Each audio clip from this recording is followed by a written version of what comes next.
Hey, what's going on, everybody?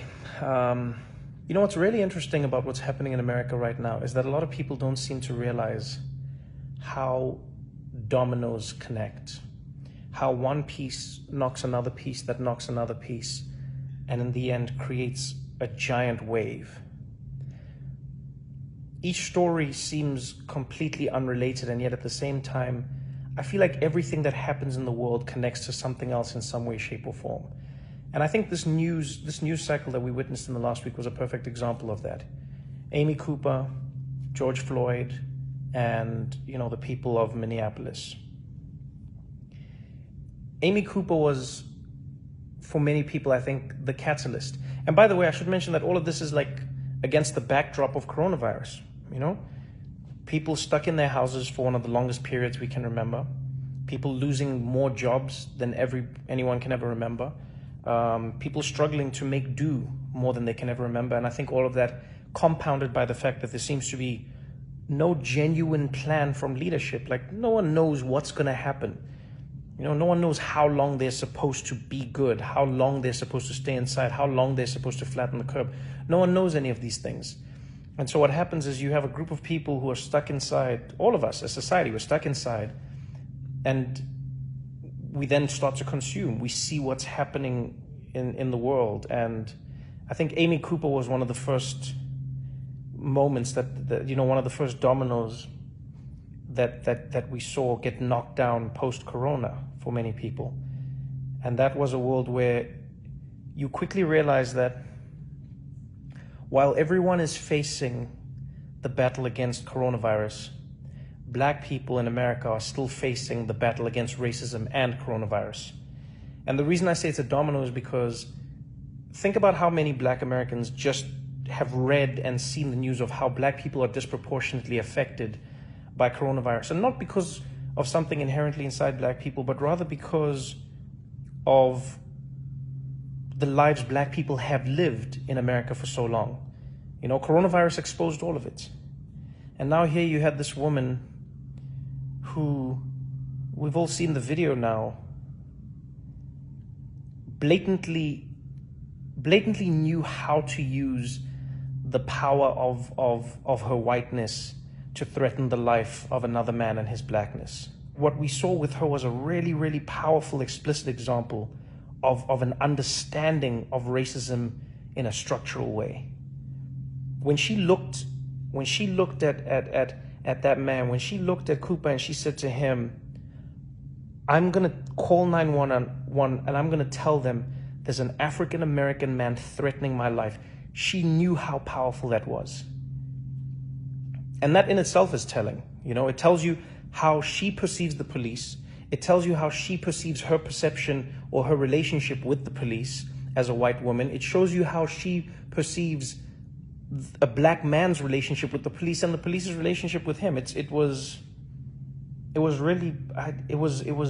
powerful.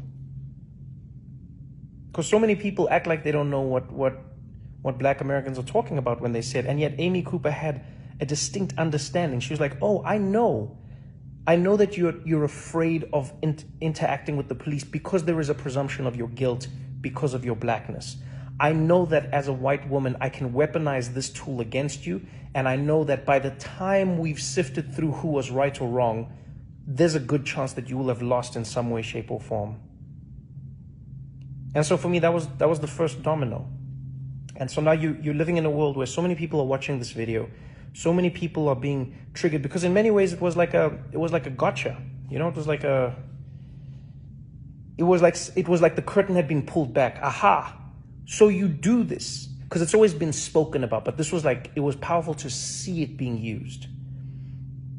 And I think a lot of people were triggered by that. A lot of people were like, damn, we knew it was real, but this is like real, I think a lot of people were also angry that some of the outrage that came to her was because of her dog. And I mean, I get it, but it was, a lot of people felt like it would have been great if the dog shelters had the same, I guess, power or Or if police departments were run by the people who run dog shelters, because they seem to act like this. They didn't waste time. They were like, nope, we'd like our dog back, lady. Which I'm going to be honest, I think was a hell of a punishment. Her job is one thing, taking a white lady's dog. That was a nice dog. And so that was the first domino, you know? It was the first domino where I felt like you could feel something stirring. And all of this, again, is in the backdrop. It's coronavirus has happened. The numbers have come out. You know, the story of Ahmaud Arbery in Georgia, that story has come out. All of these things are happening.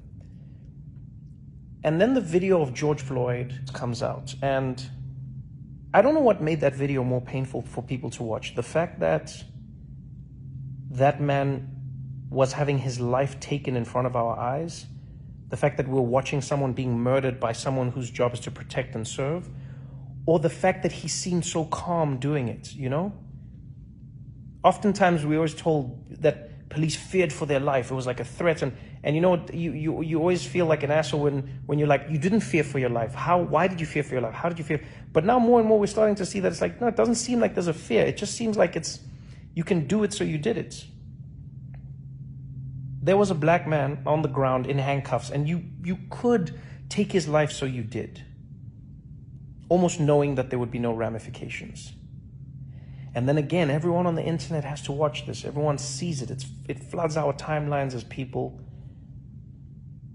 And I think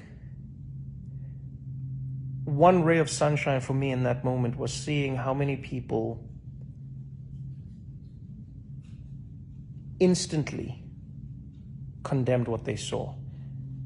You know, and maybe it's because I'm an optimistic person, but I don't think I've ever seen anything like that, especially not in America. I haven't seen a police video come out and just see across the board. I mean, even Fox News commentators and police chiefs from around the country immediately condemning what they saw. No questions, not what was he doing, not just going, no, what happened here was wrong. It was wrong. This person got murdered on camera.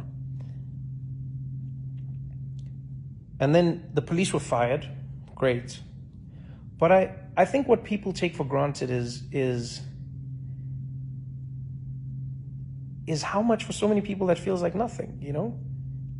How many of us as human beings can take the life of another human being and then have firing be the worst thing that happens to us? And yes, we don't know where the case will go, don't get me wrong, but it feels like there is no moment of justice. There is no, you know, if you're watching a movie, you'd at least want the cops, you'd want to see the perpetrators in handcuffs. You'd want to see the perpetrators facing some sort of justice. Yes, they might come out on bail, etc., but I think there's a lot of catharsis that comes with seeing that justice being doled out. When the riots happened, that for me was an interesting culmination of everything. I saw so many people online saying, these riots are disgusting. This is not how a society should be run. You do not loot and you do not burn and you do not, this is not how our society is built. And that actually triggered something in me where I was like, man, okay, society, but what is society? And fundamentally, when you boil it down, society is a contract. It's a contract that we sign as human beings amongst each other. We sign a contract with each other as people, whether it's spoken or unspoken, and we say, amongst this group of us, we agree in common rules, common ideals, and common practices that are going to define us as a group. That's what I think a society is. It's a contract. And as with most contracts, the contract is only as strong as the people who are abiding by it. But if you think of being a black person in America who is living in Minneapolis or Minnesota or any place where you're not having a good time,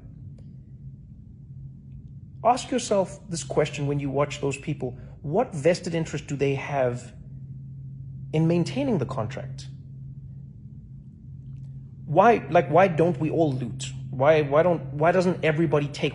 Because we've agreed on things. There are so many people who are starving out there. There's so many people who don't have. There are people who are destitute. There are people who, when the virus hit and they don't have a second paycheck, already broke, which is insane, but that's the reality. But still, think about how many people who don't have, the have-nots, say, you know what, I'm still going to play by the rules even though I have nothing, because I still wish for this society to work and exist. And then some members of that society, namely Black American people, watch time and time again how the contract that they have signed with society is not being honored by the society that has forced them to sign it with them. When you watch Ahmaud Arbery being shot and you hear that those men have been released, and were it not for the video and the outrage, those people would be living their lives, what part of the contract is that in society? When you see George Floyd on the ground and you see a man losing his life in a way that no person should ever have to lose their life, at the hands of someone who's supposed to enforce the law, what part of the contract is that? And a lot of people say, well, what good does this do? Yeah, but what good doesn't it do? That's the question people don't ask the other way around. What good does it do to loot Target? How does it help you to loot Target? Yeah, but how does it help you to not loot Target? Answer that question. Because the only reason you didn't loot Target before was because you were upholding society's contract. There is no contract if law and people in power don't uphold their end of it. And that's the thing I think people don't understand sometimes, is that we need people at the top to be the most accountable, because they are the ones who are basically setting the tone and the tenor for everything that we do in society. It's the same way we tell parents to set an example for their kids, the same way we tell captains or coaches to set an example for their players, the same way you tell teachers to set an example for their students. The reason we do that is because we understand in society that if you lead by example, there is a good chance that people will follow that example that you have set.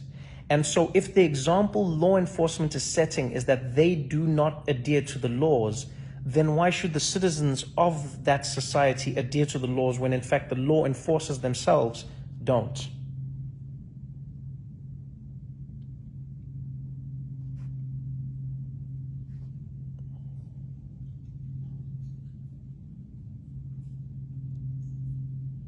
There's a really fantastic chapter in Malcolm Gladwell's book, David and Goliath, where he talks about the principles.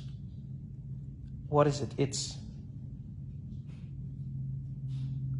He talks about the principles of legitimacy. And he says, in order for us to argue that any society or any legal body or any power is legitimate, we have to agree on core principles. And those 3 principles, if I remember correctly, is number 1, we have to agree on what the principles are. Number 2, we have to believe that the people who are enforcing the principles are going to enforce them fairly. And number 3, we have to agree that everyone in that society is going to be treated fairly according to those principles. It is safe to say in this 1 week alone, and maybe even from the beginning of coronavirus really blowing out in America, Black Americans have seen their principles completely delegitimized.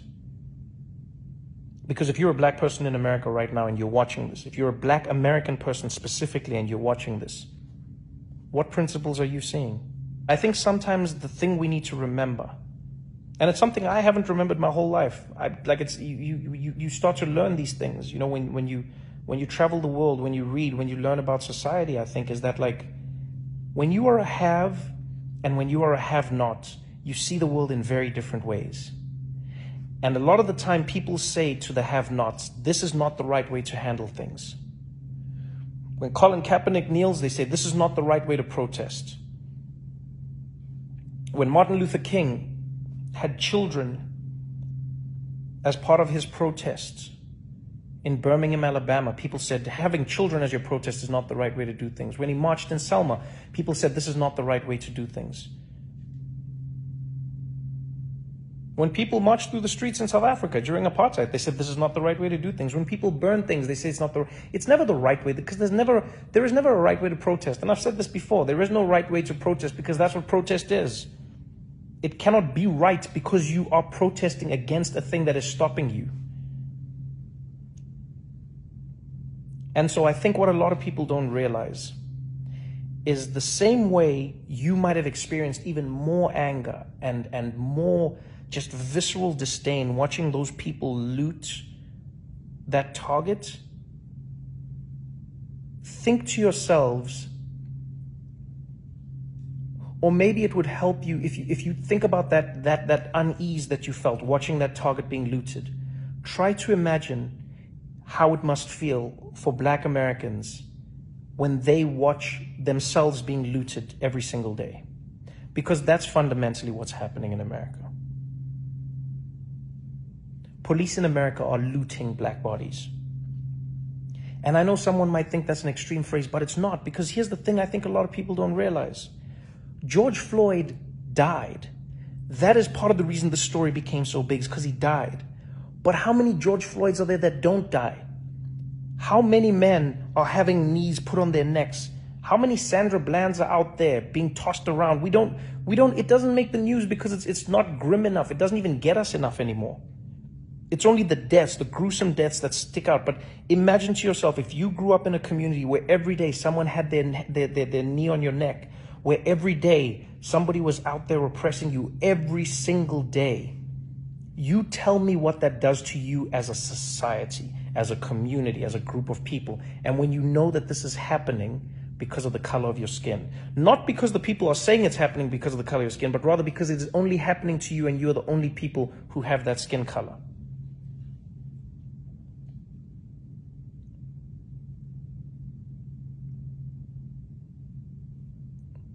And I know there's people who say, yeah, but like, well, how come black people don't care when Black people kill? But man, that's one of the dumbest arguments ever. Of course they care.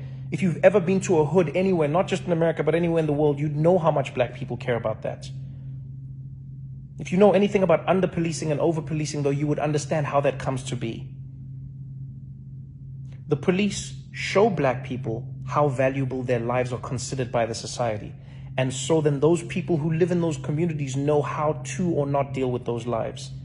Because best believe, if you kill a white person, especially in America, there is a whole lot more justice than is coming your way than if you killed some Black body in a Black neighborhood somewhere.